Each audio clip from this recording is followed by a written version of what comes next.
Assalamualaikum warahmatullahi wabarakatuh. Alhamdulillahi rabbil alamin hamdan katsiran thayyiban mubarakan fihi hamdan yuwafi ni'amahu wa yukafi'u mazidah. Allahumma shalli wa sallim ala sayyidina Muhammadin wa ala ali sayyidina Muhammadin bil lisanil jami'a fil hadratil wasi'ah salatan tumidu biha jismi min jismihi wa qalbi min qalbihi wa ruhi min ruhihi wa sirri min sirrihi wa ilmi min ilmihi wa amali min amalihi wa khuluqi min khuluqihi wa niyati min niyatihi wa wijhati min wijhatihi wa qasdi min qasdihi wa ta'udu barakatuha alayya wa ala auladi wa ala ahli wa ala ashabi wa ala ahli asri ya nur ya nur ya nur ij'alni nuran bihaqqin nur.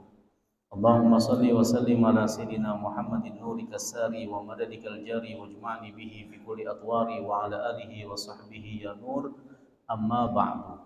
Faqulu rabbi shrah li sadri wa yassir li amri wa hlul 'uqdatam min lisani yafqahu qawli wasdud lisani wa hdi qalbi bihaqqi Muhammadin sallallahu alaihi wasallam. Ya ahlad darab wa ya ahlan naubah wa ya ahlal batin wa ya ahlal halli wal 'aqdi.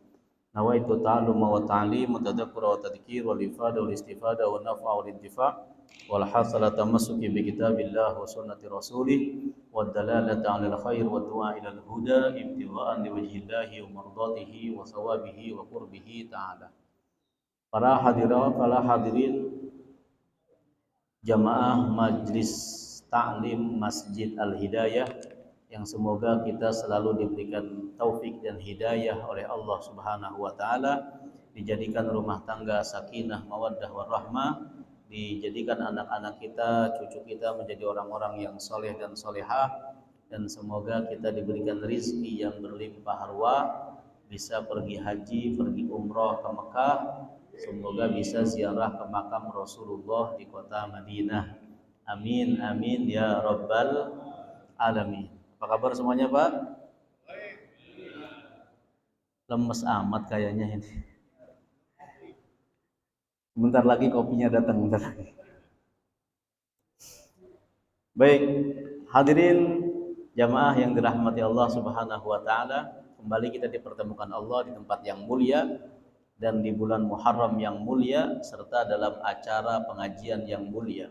Semoga kemuliaan-kemuliaan ini menjadi tanda bahwa Allah ingin menjadikan kita orang yang mulia di dunia dan mulia di akhirat kelak nantinya. Amin amin ya rabbal alamin. Bismillahirrahmanirrahim.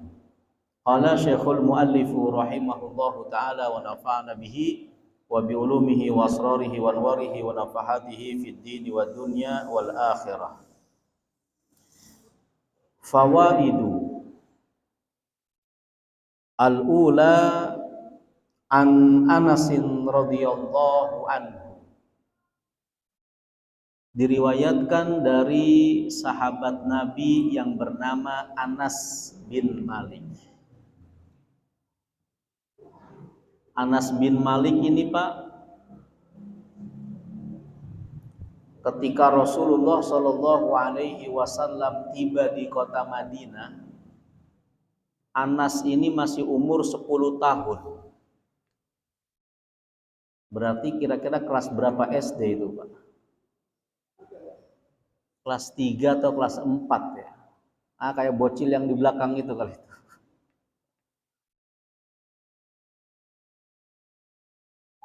Lalu ketika Nabi hijrah ke Madinah, itu penduduk kota Madinah berduyun-duyun saking cintanya kepada Rasulullah, mereka banyak yang memberikan hadiah sebagai bentuk penghormatan, pemuliaan kepada Rasulullah yang telah mau hijrah ke tempat mereka, yaitu Madinah. Ibunya Anas bin Malik ini yang meriwayatkan hadis kita ini, juga ingin memberikan hadiah kepada Rasulullah, tapi apa daya dia orang miskin, anaknya banyak pula. Emang banyak di mana-mana itu orang miskin anaknya banyak. Entah mengapa di mana-mana banyak orang miskin anaknya banyak. Tapi kalau orang kaya dikit anaknya. Duitnya yang banyak. Nah, ibunya Anas, dia berpikir apa yang aku ingin hadiahkan kepada Rasulullah sebagai bentuk penghormatan dan kemuliaan. Sementara dia nggak punya apa-apa. Akhirnya dia punya inisiatif menghadiahkan Anas bin Malik ini. Anaknya sendiri, dia ingin hadiahkan kepada Rasulullah. Maksudnya agar ini Anas tinggal bersama Rasulullah dan siap membantu melakukan apa saja yang dapat meringankan kegiatan sehari-hari Rasulullah. Maka Anas datang bersama ibunya, lalu kata ibunya, ya Rasulullah, wanita-wanita di kota Madinah telah memberikanmu hadiah, sementara aku tidak punya apa-apa, maka aku hadiahkan anakku Anas ini agar dia berkhidmah kepadamu, melayanimu, berbakti kepadamu ya Rasulullah. Maka Rasulullah dengan senang hati menerima, lalu menganggap Anas sebagai keluarganya Rasulullah. Maka sejak saat itu Anas hidup di bawah bimbingan baginda Nabi besar Muhammad Sallallahu Alaihi Wasallam. Maka Anas termasuk sahabat Nabi yang banyak meriwayatkan hadis-hadis dari Rasulullah. Di antara hadis yang diriwayatkan oleh Anas bin Malik, kata Anas, pernah satu ketika aku sedang duduk bersama Rasulullah di dekat pintu kota Madinah. Tiba-tiba ada jenazah lewat, lalu kemudian Rasulullah diminta untuk mensolatkan jenazah itu. Tapi Rasulullah tanya, apakah jenazah ini masih punya hutang? Kata para sahabat, masih ya Rasulullah. Berapa hutangnya? 4 dirham ya Rasulullah. Kurang lebih kalau dirupiahkan sekarang 400.000. Kurang lebih. Kira-kira banyak apa dikit tuh Pak?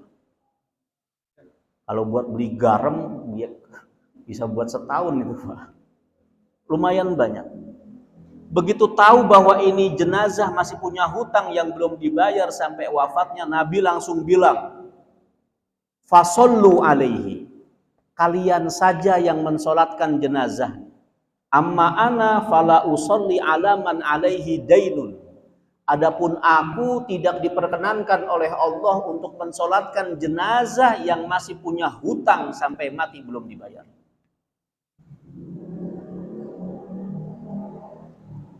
Tiba-tiba Jibril turun, lalu kemudian menyampaikan salam, ya Rasulullah, Allah menyampaikan salam untukmu dan Allah memerintahkanmu untuk mensolatkan jenazah.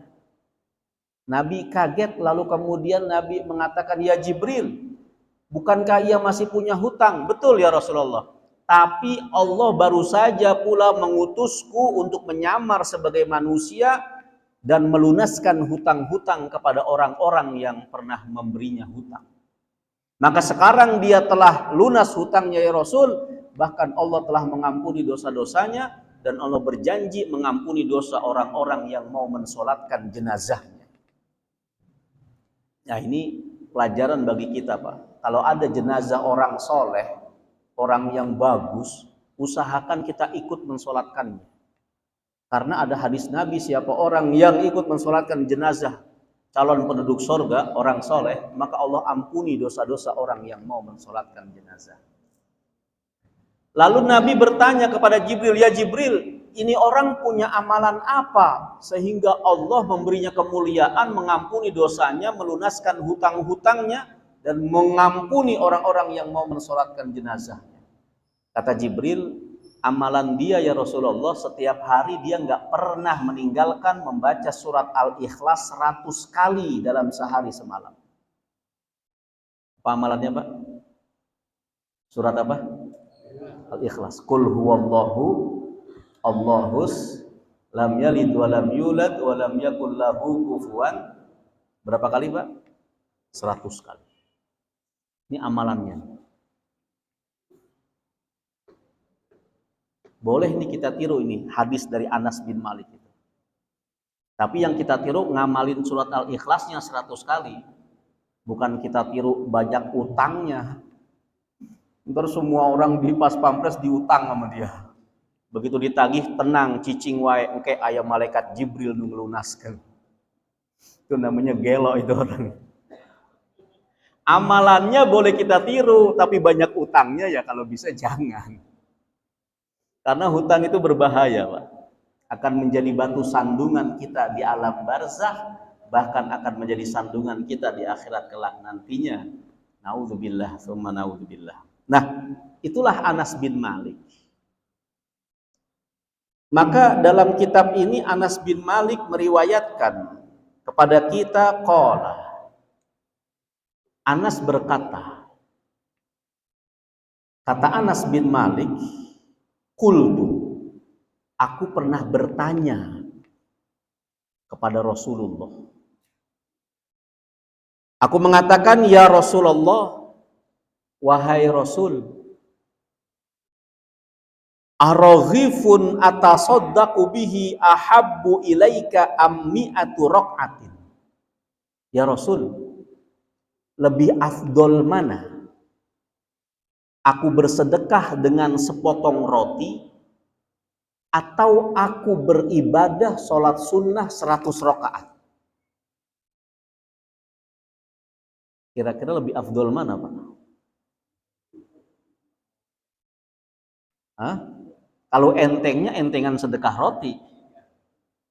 Tapi kalau banyaknya, afdolnya, beratan sholat 100 rakaat. Pernah Pak sholat sunnah 100 rakaat sehari semalam? Boro-boro kayaknya.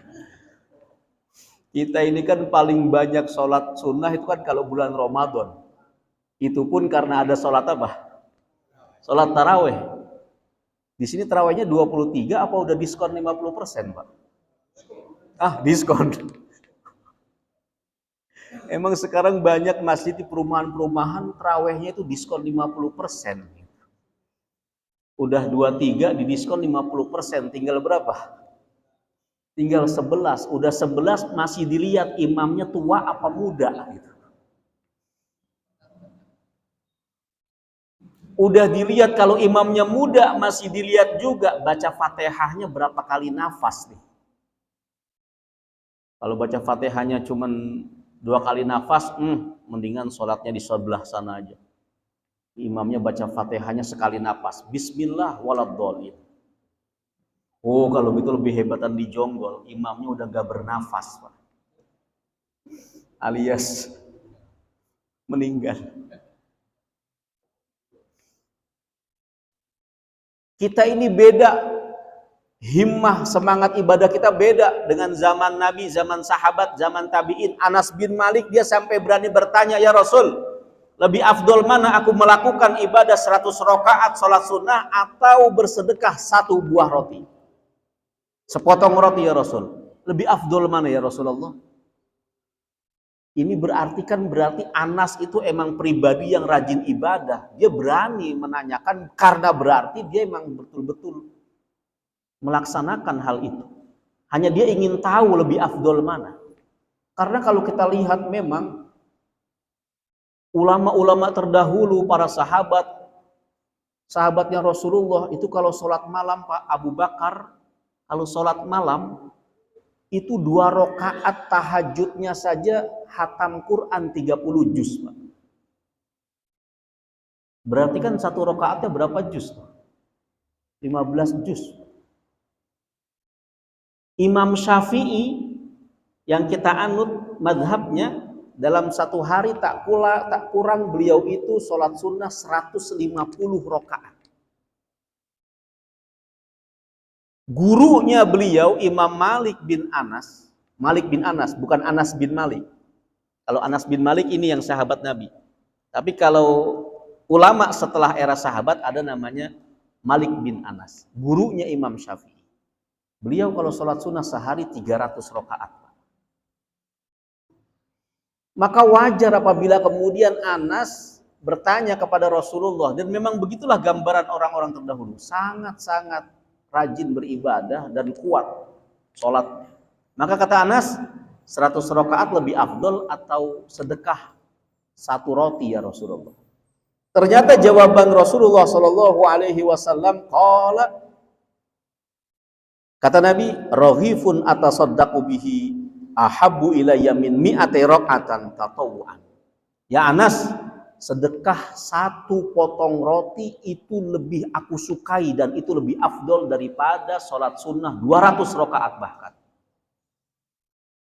Wah, ini untung Nabi bilang sedekah roti lebih afdol. Artinya kita masih punya peluang di sini untuk beramal bersedekah seperti sedekahnya Anas bin Malik.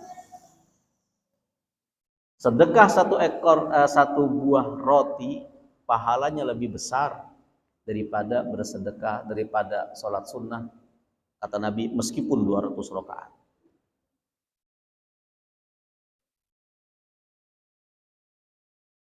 Makanya dulu ada sahabat Nabi yang bernama Sya'ban. Sya'ban ini Pak, rumahnya jauh dari masjid. Tapi dia nggak pernah ketinggalan sholat berjamaah subuh bersama Rasulullah di kota Madinah. Dan dia punya kebiasaan kalau sholat di masjidnya Rasul, dia selalu di barisan pertama yang paling kanan, di pojokan. Itu tempat paling khusyuk menurut dia. Kenapa? Karena nggak dilalu-lalangi oleh orang yang lewat. Sebelah sananya sudah tembok, depannya juga tembok. Nggak ada orang yang mengganggu lalu lalang di depan dia sholat.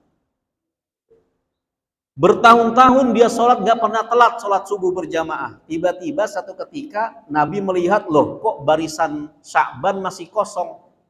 Kata Nabi, adakah yang melihat, yang tahu kabarnya Sya'ban di mana dia? Apakah dia sakit? Nggak ada yang tahu ya Rasulullah, karena dia tidak tinggal di Madinah, dia jauh dari kota Madinah. Baik, kalau gitu kita tunggu sesaat. Ditunggu beberapa saat hingga hampir matahari terbit, maka Rasulullah menyatakan, ayo kita sholat, karena waktu sudah hampir habis. Setelah selesai sholat, Rasul melihat ke tempat Sya'ban lagi, ternyata nggak ada Sya'ban. Kata Nabi, adakah Sya'ban sholat bersama kita? Tidak ada ya Rasulullah. Kalau begitu, setelah nanti kita sholat berjamaah, habis itu isyraq, lalu kemudian kita pergi ke rumah Sya'ban. Ada yang tahu? Saya tahu ya Rasulullah. Ternyata begitu Rasulullah menjenguk Sya'ban, itu jauhnya luar biasa. Kurang lebih Rasulullah berjalan hampir 3 jam atau 4 jam dari kota Madinah. Padahal manusia berjalan itu dalam 1 kilo kurang lebih memakan waktu 15 menit. Kalau 1 jam berarti 4 kilo. Kalau 2 jam 8 kilo, 3 jam 12 kilo. Berarti 12 kilo itu dari Pas Pampres ini sampai kemana Pak? Cilengsi? Cibubur. Kurang lebih Cibubur, tapi Cibubur yang sebelah sinilah yang mau tol situ. Itu perjalanan Sya'ban tiap malam ingin sholat subuh bersama Rasulullah. Bayangkan. 12 kilo dia berjalan demi untuk sholat subuh bersama Rasulullah. Ternyata begitu Rasul sampai di rumahnya, ketuk pintu, dibukakan oleh istrinya Sya'ban. Nabi bertanya, kemana suamimu Sya'ban? Kok hari ini dia tidak sholat bersama kami sholat subuh, padahal dia biasanya datang. Kata istrinya, ya Rasulullah, maaf ya Rasulullah, sesungguhnya satu-satunya uzur yang membuat suamiku tidak sholat subuh bersamamu karena tadi malam dia wafat ya Rasulullah. Dia wafat dan telah dikuburkan ya Rasulullah. Itulah satu-satunya uzur dia mengapa dia tidak hadir sholat subuh. Bayangkan Pak, kalau kita baru sakit gigi aja romannya udah ngeringkuk. Apalagi subuh-subuh hujan gerimis lagi. Mendingan tidur kita mah. Ini Sya'ban satu-satunya alasan dia nggak sholat subuh karena udah meninggal dunia. Tapi istrinya tanya, ya Rasulullah, tapi aku heran. Ketika suamiku dalam sakaratul maut, aku mendengar dia berteriak, kenapa tidak semuanya? Kenapa tidak semuanya? Dan aku nggak paham apa itu artinya ya Rasulullah. Kata Nabi, ketahuilah bahwa ketika suamimu saat sakaratul maut, dia diperlihatkan oleh Allah pahala dari amal-amal ibadahnya ketika di dunia. Maka saat ia berteriak, kenapa tidak semuanya, dia sedang diperlihatkan oleh Allah bahwa satu ketika di suatu pagi dia baru pulang dari sholat berjamaah subuh bersamaku di kota Madinah. Dia pulang sampai rumah, engkau menyediakan roti, sepotong roti dan segelas susu untuk sarapan suamimu Sya'ban. Ketika dia akan memakan itu roti, tiba-tiba ada orang mengetuk pengemis meminta sedekah.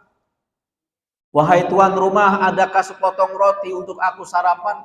Sya'ban langsung terhentak.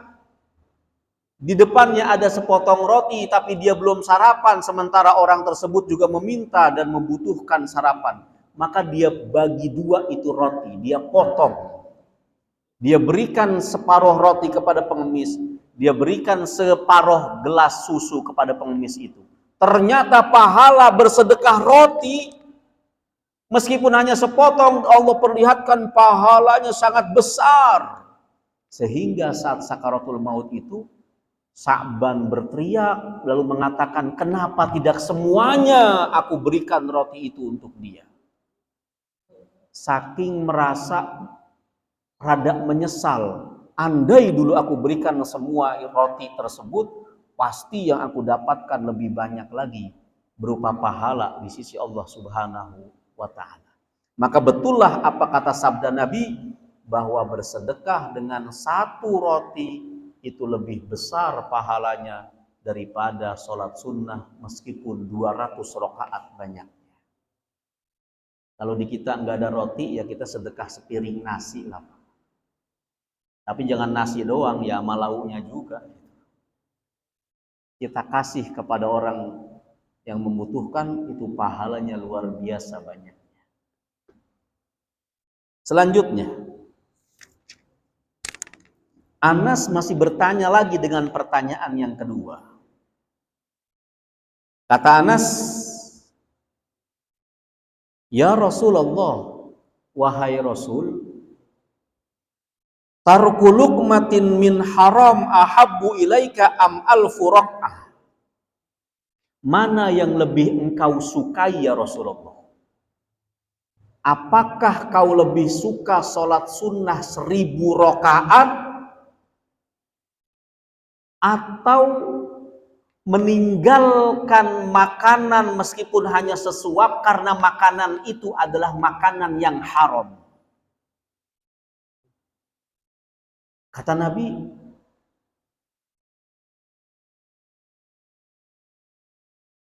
tarku luqmatin min haram ahabbu ilayya min alfai rak'atah tatawu'an.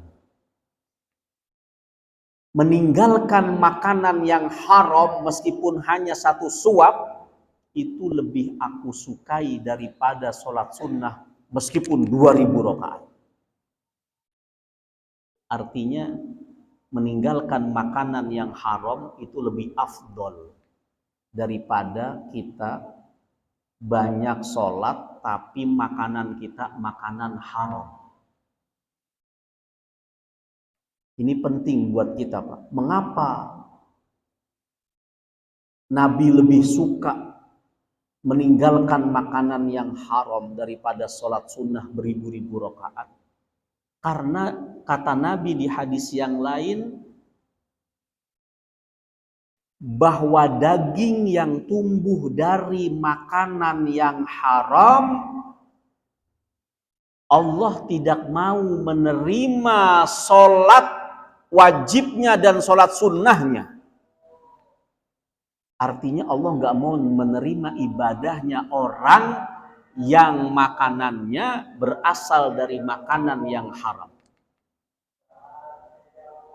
Di hadis yang lain, ada sate jamur itu.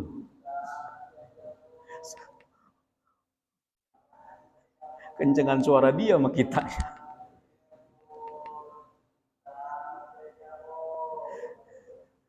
Nyampe di mana tadi itu, Pak?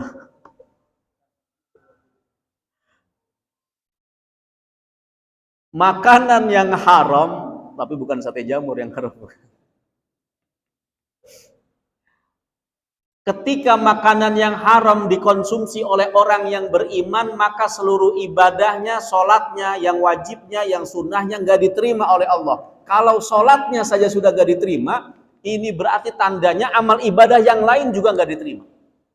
Kenapa? Karena sholat adalah amal ibadah yang paling afdol. Kalau yang paling afdol udah nggak diterima, buntutnya juga udah nggak diterima. Kalau satu komandan dari satu batalion udah nggak diterima, maka anak buahnya juga nggak diterima semua. Dampak dari makanan yang haram yang masuk ke tubuh kita. Maka di hadis yang lain kata Nabi, "Mana bata min haram fannaru aula bihi." Daging yang tumbuh dari makanan yang haram, maka nerakalah yang pantas untuknya. Maka sahabat-sahabat Nabi Pak, itu adalah pribadi yang sangat-sangat wirai, sangat takut apabila kemasukan makanan yang haram. Contohnya Abu Bakar As-Siddiq. Ini Abu Bakar As-Siddiq saking takutnya kemasukan makanan yang haram, setiap kali dia akan makan makanan yang dihidangkan oleh pembantunya, dia selalu tanya, ini makanan kau peroleh dari mana? Kalau toh kau belanja, duitnya dari mana? Saking takutnya. Kalau sudah jelas, baru dia makan.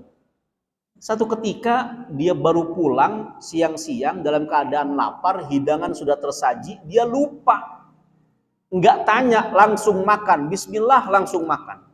Pembantunya di samping meja makan heran, kok tumben-tumbenan aku nggak ditanya dari mana ini makanan. Maka lalu kemudian pembantu mengatakan, ya tuanku, kenapa hari ini kok berbeda? Maksudmu, biasanya sebelum makan kau selalu bertanya dari mana makanan ini. Kenapa hari ini engkau langsung menyantapnya? Astagfirullah, aku lupa. Sekarang aku tanya engkau, dari mana makanan ini kau peroleh?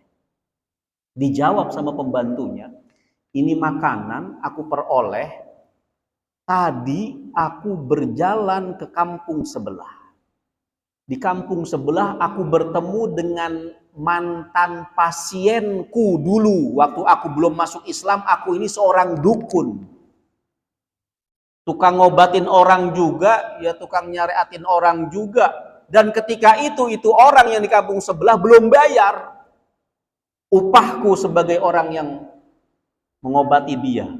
Maka hari ini ketika aku berjalan ke kampungnya, aku diberikan ini makanan sebagai upahku dulu ketika profesiku menjadi dukun dan pernah menolong dia itu. Jadi ini adalah makanan upahmu ketika kau jadi dukun. Betul wahai tuanku.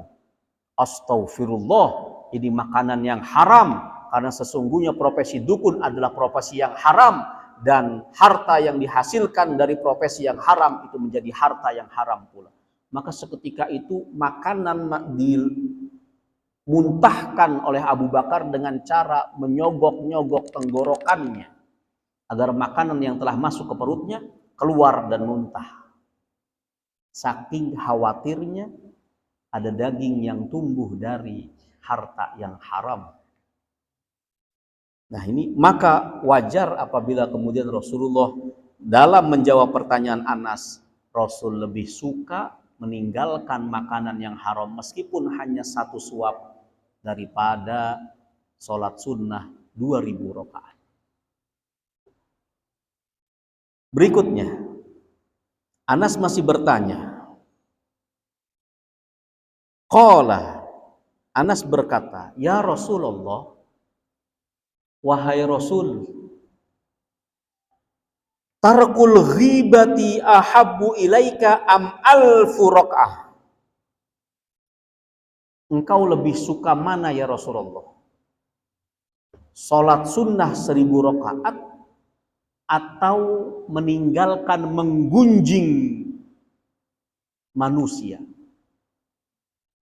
Kata Nabi dengan jelas, Nabi mengatakan meninggalkan gunjingan, tidak menggibah manusia itu lebih aku sukai daripada sholat sunnah meskipun 1000 rakaat atau bahkan asyratu alafi rakaat, 10.000 rakaat. Artinya sebanyak apapun kau sholat sunnah, tapi jika lisanmu masih menyakiti tetanggamu, lisanmu masih memfitnah saudaramu, lisanmu masih menggunjing orang lain, maka terhapuslah itu pahala-pahala amal ibadah. Makanya di hadis yang lain kata Rasulullah, iyyaka wal ghibah, hati-hati terhadap dosa menggunjing. Karena sesungguhnya dosa menggunjing itu bisa membakar habis pahala amal ibadah, sebagaimana api yang dengan cepat membakar kayu bakar yang kering. Sebagaimana kayu bakar yang kering akan sangat cepat dilahap oleh api, maka begitu juga pahala amal kebaikan kita, pahala sholat kita bisa hilang dengan cepat ketika kita melakukan dosa lisan kita. Menggunjing, ghibah, fitnah, mencibir, berdusta, mengadu domba, dan lain sebagainya. Maka kata Rasulullah, meninggalkan ghibah itu lebih aku sukai daripada sholat sunnah 10.000 rakaat. Kata Allah Subhanahu wa ta'ala, wala yaghtab ba'dukum ba'dha, janganlah sebagian kalian menggunjing sebagian yang lainnya.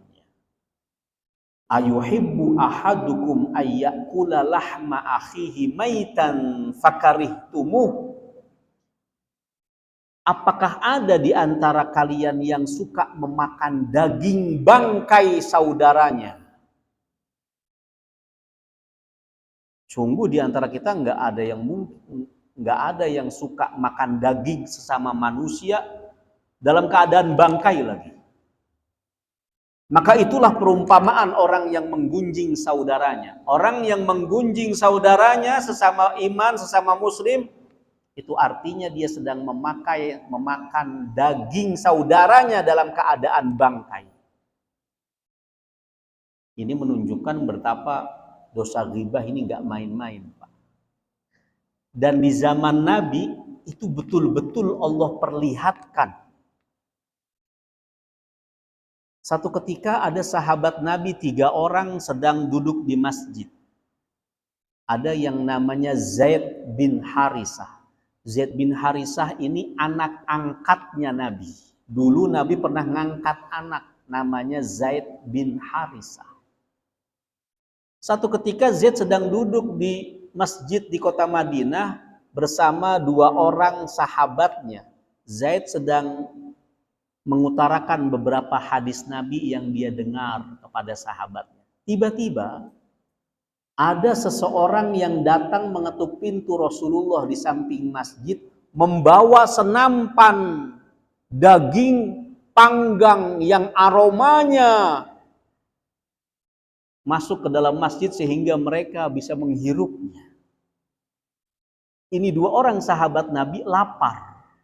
Zaid juga lapar. Lalu kemudian kata mereka, wahai Zaid, engkau kan anaknya Rasulullah, anak angkatnya Rasulullah. Dan engkau orang yang dicintai oleh Rasulullah. Itu lihat ada orang yang menghantarkan hadiah daging panggang buat Rasulullah. Tolonglah engkau mintakan sepotong 2 potong kepada Rasulullah untuk kami makan. Karena kami belum makan beberapa hari. Zaid karena ingin membantu saudaranya dan melihat Nabi mendapat hadiah, dan kebiasaan Nabi, Pak, kalau beliau dapat hadiah, itu nggak pernah Nabi makan sendirian, pasti akan dibagi-bagikan. Maka Zaid langsung menuju ke rumah Rasulullah. Dia ucapkan salam, lalu dia mengatakan, ya Rasulullah, 2 orang sahabatmu di masjid sedang lapar. Dan ia tadi mencium dan melihat ada seseorang yang menghadiahkan daging panggang kepadamu. Sudihkah kiranya engkau menghadiahkan sepotong 2 potong untuk mereka ya Rasulullah? Tiba-tiba Rasul mengatakan, "Ya Zaid, ketahuilah sesungguhnya mereka telah makan daging." Zaid kaget, "Ya Rasulullah, aku baru bersama mereka duduk ya Rasulullah di masjidmu, dan mereka belum makan apa-apa beberapa hari ini. Jika engkau tidak percaya bahwa mereka telah makan daging, suruh mereka datang ke sini." Zaid panggil itu dua orang datang ke rumah Rasulullah. Kemudian kata Rasulullah, "Wahai kalian berdua, sesungguhnya kalian telah makan daging." "Tidak ya Rasulullah, kami belum makan daging beberapa hari ini, makanya kami mengutus Zaid agar meminta hadiah darimu ya Rasulullah. Jika kalian tidak percaya, meludahlah kalian di hadapanku." Begitu mereka meludah, ternyata ludahnya itu warna merah dan masih ada potongan-potongan kecil daging seperti daging yang habis dikunyah. Maka kagetlah mereka berdua. Zaid pun ikut kaget. Lalu kemudian kata Rasulullah Shallallahu Alaihi Wasallam, "Ketahuilah wahai Zaid, ketika engkau berjalan menuju ke rumahku untuk meminta sepotong dua potong daging, sahabatmu ini berdua sedang menggunjing dirimu. Dan kata Allah, barang siapa orang yang menggunjing saudaranya, itu dia sama saja sedang memakan daging saudaranya dalam kondisi bangkai." Barulah mereka kemudian menyadari ketika dibacakan ayat suci Al-Quran, "Ayuhibbu ahadukum ayyakula lahma akhihi maitan fakarihtumu." Perumpamaan bagi orang yang menggunjing saudaranya. Maka bertobatlah itu mereka berdua. Jadi zaman dulu itu Pak, betul-betul Allah perlihatkan nyata bahwa orang yang menggunjing langsung ludahnya menjadi merah, darah, dan ada potongan-potongan kecil daging yang seperti baru saja digigitnya. Tapi untungnya Allah hentikan itu. Andai sampai sekarang itu masih diperlihatkan seperti itu Pak, kaya-kaya ludah kita semuanya merah darah Pak. Karena betapa banyaknya kita ini nggak lepas dari menggunjing, membicarakan orang lain. Apalagi sekarang menggunjing itu udah masuk ke TV, masuk ke handphone, gosip-menggosip dan lain sebagainya. Betapa ini sangat-sangat mengkhawatirkan. Maka kata Rasulullah, aku lebih suka meninggalkan menggibah, menggunjing daripada sholat beribu-ribu rakaat. Berikutnya, Anas bin Malik kemudian masih bertanya kepada Rasulullah. Qala, ia berkata, "Ya Rasulullah, wahai Rasul, hajatul armalah ahabbu ilaika am asyratu alafi raqatin?" Membantu satu hajat seorang janda, kau bantu dia penuhi hajatnya meskipun hanya satu, itu lebih kau sukai ya Rasulullah atau melakukan sholat sunnah 10.000 rakaat? Lebih bagus bantuin janda apa lebih bagus sholat sunnah 1.000 rakaat Pak? Kayaknya kita sepakat ini mah bantuin janda lebih afdol.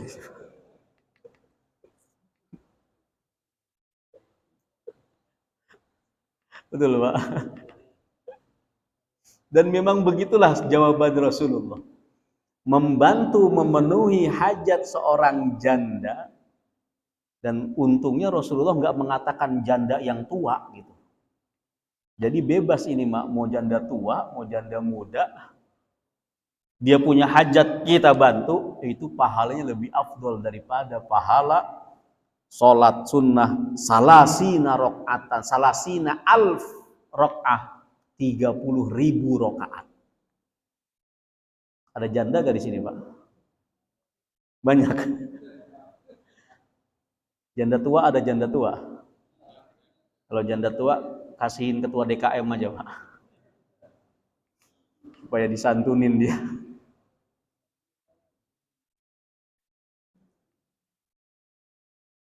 Ini menunjukkan betapa agama kita, agama Islam itu punya perhatian khusus terhadap kehidupan janda. Kenapa begitu? Karena di zaman dulu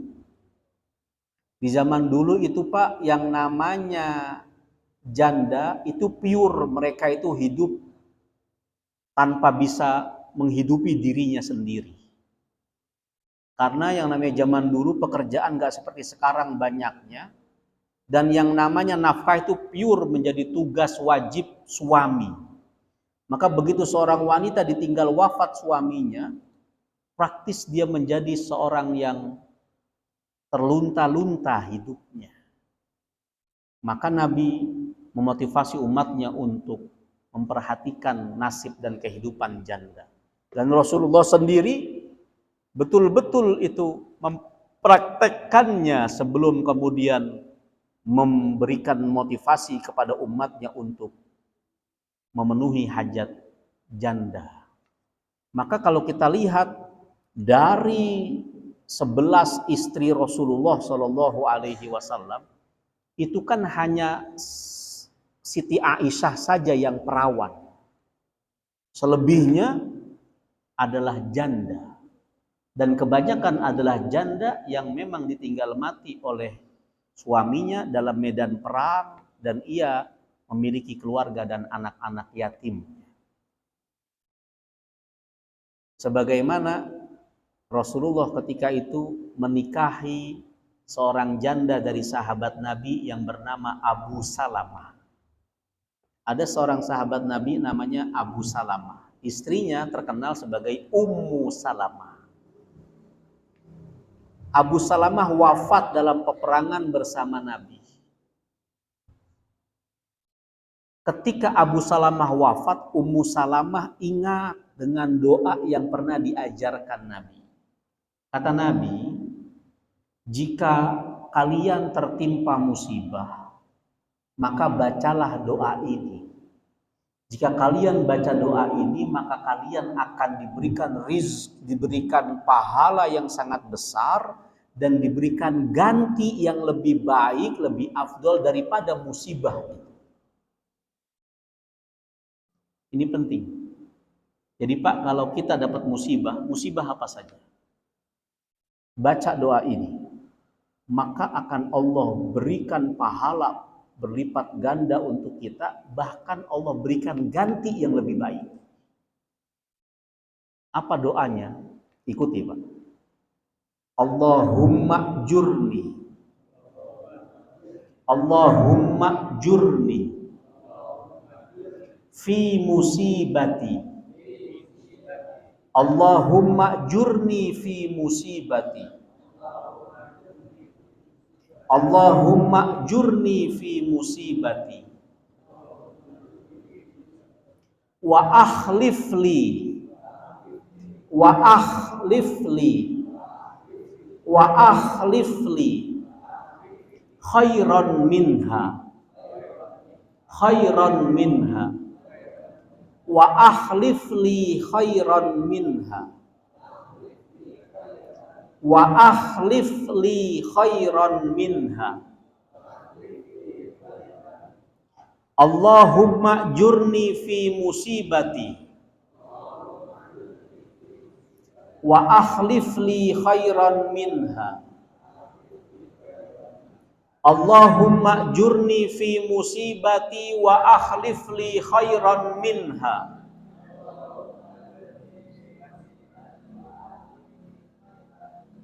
Cuman 5 orang. Allahumma jurni fi musibati wa akhlif li khairan minha.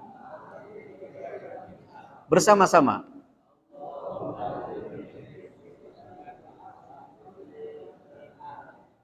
Minhanya sih bareng. Itu artinya, ya Allah, beri aku pahala sebab musibahku ini. Wa akhlif li khairan minha, dan beri aku ganti yang lebih baik daripada musibah ini. maka orang yang membaca doa itu akan diberikan pahala yang besar oleh Allah dan diberikan ganti yang lebih baik daripada musibah. Nah, ketika Abu Salamah wafat, istrinya yang bernama Ummu Salamah ingat sama doa itu. Lalu dia baca, Allahumma jurni fi musibati wa akhlifli khairan minha. Ya Allah, beri aku pahala dan beri aku ganti yang lebih baik. Ketika dia sampai kata-kata beri aku ganti yang lebih baik, dia teringat, apa ada laki-laki yang lebih baik daripada Abu Salamah suamiku, yang telah bertahun-tahun merajut rumah tangga bersamaku. Sepertinya di Madinah ini gak ada yang lebih baik daripada Abu Salamah. Tapi demi untuk mengamalkan ajaran Nabi, dia baca doa itu. Ternyata betul. Ketika sudah habis masa iddahnya, 4 bulan 10 hari, masa iddah ditinggal wafat, 4 bulan 10 hari. Datanglah Rasulullah mengetuk pintu, lalu kemudian datang, dia kaget, Ummu Salamah, ada apa ya Rasulullah? Kata Nabi, aku datang karena diperintah oleh Allah untuk melamarmu menjadi istri. Kaget Ummu Salamah. Kalau kata anak sekarang, cius Rasulullah. Kaget dia. Betulkah ini ya Rasulullah? Betul wahai Ummu Salamah. Tapi aku sudah tua ya Rasulullah. Kata Nabi, engkau sudah tua, aku pun sudah tua. Engkau sudah tidak cantik, aku pun sudah tak seganteng dulu. Engkau sudah keriput, aku pun sudah mulai menua. Maka tetaplah aku diperintahkan Allah untuk meminangmu. Tapi anakku banyak ya Rasulullah. Anakmu menjadi tanggungan dan menjadi anakku juga. Maka Ummu Salamah pun berbahagia, bersyukur kepada Allah. Ternyata betul Allah ganti dengan yang lebih baik daripada Abu Salamah, yaitu baginda Nabi besar Muhammad sallallahu alaihi wasallam. Jadi sekali lagi bahwa Rasulullah sendiri memberi contoh kepada kita untuk membantu kehidupan para janda. Membantu kehidupan hajat para janda, pahalanya lebih besar daripada pahala sholat sunnah 30.000 rakaat. Semoga kita bisa mengamalkannya dan semoga kita bisa meneladani baginda Nabi besar Muhammad sallallahu alaihi wasallam. Terima kasih atas segala perhatian. Mohon maaf atas segala kekurangan. Kita tutup dengan doa kafaratul majlis. Subhanakallahumma wa bihamdika asyhadu an la ilaha illa anta astaghfiruka wa atubu ilaik. Wassalamualaikum warahmatullahi wabarakatuh.